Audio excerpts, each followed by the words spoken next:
Radio Sasa. Radio Sasa. Radio Sasa. Silaladilani. Silaladilani. Evet, Doktor Zülfü Selcan'ın bu konuda Dersim'i konuşacağız, Dersim'i tanıyacağız. Dersim Kodyu, Dersim Tsigo.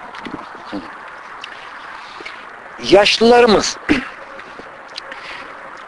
yani büyüklerimizin bize aktardığı sözlü tarihe göre, Evet. Galmem, yani Galmem bir Dersim evliyasıdır. Galmem ile Şeyh Hasan arasında bir ilişki vardır. Büyüklerinden de herkes sorarsa bunu öğrenebilir. Galmemle Şeyh Hasan, yani Şeyh Hasan, bazıları Şeyh Hasanlardır, Zazaca Şeyh Hasan vali. Şeyh Hasan ile Galmem arasında büyük bir ilişki vardır. Galmem Şeyh Hasan'ın kızıyla evlidir. Evet. Arasında bir rivayet,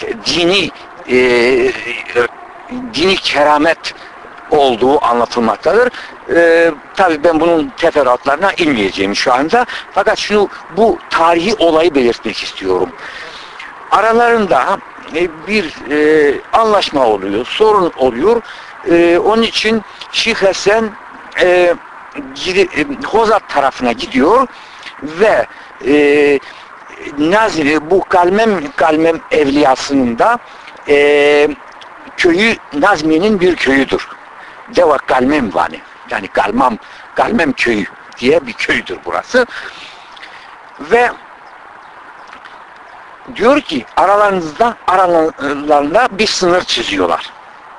Aramızdaki sınır budur. Ve bir sınır çiziyorlar. Onun için bu Nazmiye tarafına Heyderan, Demenan tarafına Dersim diyorlar. Hozat tarafına, Ovacık tarafına da Şihse diyorlar yani. Şeyh Hasan yani.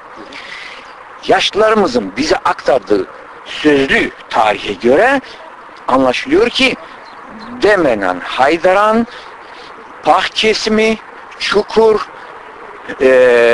ve Kemeri Düzgün civarı, Nazmiye civarı bunlar Dersim sayılıyor. Onun batısı ise yani Hozat, Ovacık tarafları ise Şeyh Hasan mıntıkası olarak tanınmaktadır. Tabi Osmanlı belgelerinde de okuduğum kadarıyla halkımızın aktardığı bu sözlü tarih doğrulanmaktadır. Mesela Cemal Şener'in yayınlamış olduğu Osmanlı belgelerine göre Dersim tarihinde aynen böyle geçmektedir. Dersimliler ve Şeyh Hasanlar diye geçmektedir.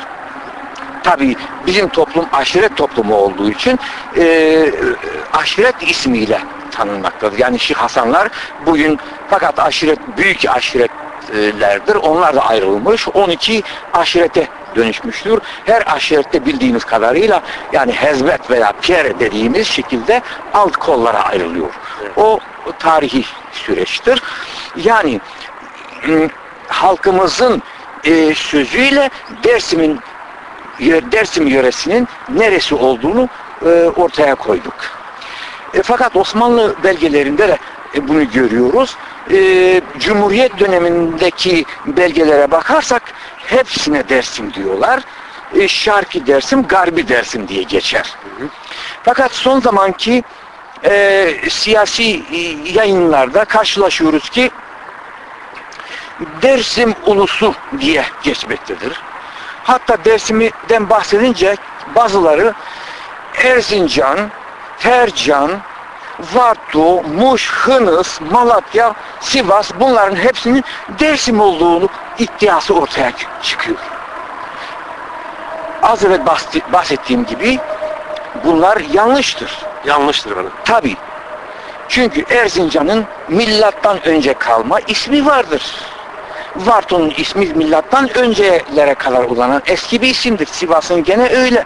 Şimdi bütün bu coğrafi isimleri değiştirip Sünni olarak Dersim yapmanın anlamı nedir? Yani o zaman Dersim Kırmancı'ya dedikleri coğrafya yok, böyle bir şey yok. Yok öyle bir şey. Yani öyle bir anlayış yoktur. Çünkü dilimizi konuşan halk o yörede yaşamaktadır. Fakat biz Erzincan'ın ismini götürüp Dersim'dir diyemeyiz. Evet. Tercan çok eski tarihi bir isimdir. Biz onu götürüp Dersim, burası Dersim'dir diyemeyiz. Ama orada Zazaca konuşan topluluk, halk vardır. O ayrı konudur. Evet. O dili konuşan halk orada o dili konuşuyor. Fakat biz o bölgeyi, o isimleri bir kenara bırakıp burası Dersim'dir diyemeyiz. Çünkü az evvel belirttiğim gibi sözlü tarihi aktarmamızda ve yazılı belgelerinde ortaya koyduğu gibi Dersim'in hangi yöre için kullanıldığı bellidir. Fakat biz Zaza halkı ve bu halkın yaşadığı ülkeden bahsettiğimiz zaman o başka bir konudur. O doğaldır. Yani Zaza halkının her halkın yaşadığı bölge o halkın adıyla anılır. Evet. Mesela Alman halkının yaşadığı bölge Almanya ile anılır. Arapların yaşadığı bölge Arabistan denir. Veyahut da Afganların yaşadığı bölgeye Afganistan denir. Bu böyledir. Evet. Onun için hatta bazıları da Dersim ulusu diye bazı uydurmasyonlar ortaya koyuyor. Tabi bunlar tarihe ters düştüğü gibi gerçeklere de ters düşmektedir. Yani halkımızın demokratik mücadelesini bölmek, parçalamak ve saptırmak için türlü siyasi uydurmasyonlarla karşılaşıyoruz. Ve bu tarih bakımından olduğu gibi bilim bakımında da bir tahrifattır, yanlıştır. Kırmancı'ya çıkan millet Horaban'a Kırmancı diye bir ülke var mı? Nutsukunu Juheunu ya Çavana. Kırmanç kelimesi daha evvel de bahsettiğim gibi birçok halkın kullandığı bir kelimedir. Onun için tek bir halkın etnik adı değildir. Onun için bu da suistimal edilmektedir. Halk dilinde Alevi halkın yaşadığı bölgeye Kırmanç kelimesi denilmektedir ki kendisini Sünni Türklerden ayrılsın diye konuşulmaktadır. Bir kısmı öyle kullanıyor. Bir kısmından bazılarından da diyorum ki Kırmancı Irak diye bahsediyorlar. Evet. Mesela bir yerde karşılaştım. Dersimci insanlarımızın bahsettiğine göre konuşmasında Kırmancı Irak diye bahsettim. Yani Irak Kürtleri. Yani Kırmancı kelimesi Kürt içinde kullanılmaktadır. Halbuki Kürtçe ayrı dildir. Zazaca ayrı, bizim dilimiz Zazaca ayrı bir dildir. Kimse kimseyi anlamıyor. Fakat çelişkili olduğu için bu isim siyasi bakımdan suistimal edilmektedir. Biz tabi ben bunun yanlışlığını belirtmek istiyorum. Bu Kırmancı'yı ortaya atan düşünce nedir? Suvazeni. Kırmancı'yı tabii ki biz o yörenin insanlarıyız. O insanlarımızın diline, kültürüne, dini inancına saygımız vardır. O insanlarımızın demokratik haklarına kavuşmasını tabii ki bizler de istiyoruz. Fakat bu isimleri siyasi bakımdan yanlış yorumlayıp yanlış kullanma yani eğilimlerine karşıyız. Bunun yanlışlığını ve tehlikesini görüyoruz. Bu terimler bazıları tarafından bilinçli olarak Zaza halkının demokratik mücadelesini engellemek ve parçalamak için kullanılmaktadır. Yoksa biz o kelimenin kendisinden rahatsız değiliz. Evet.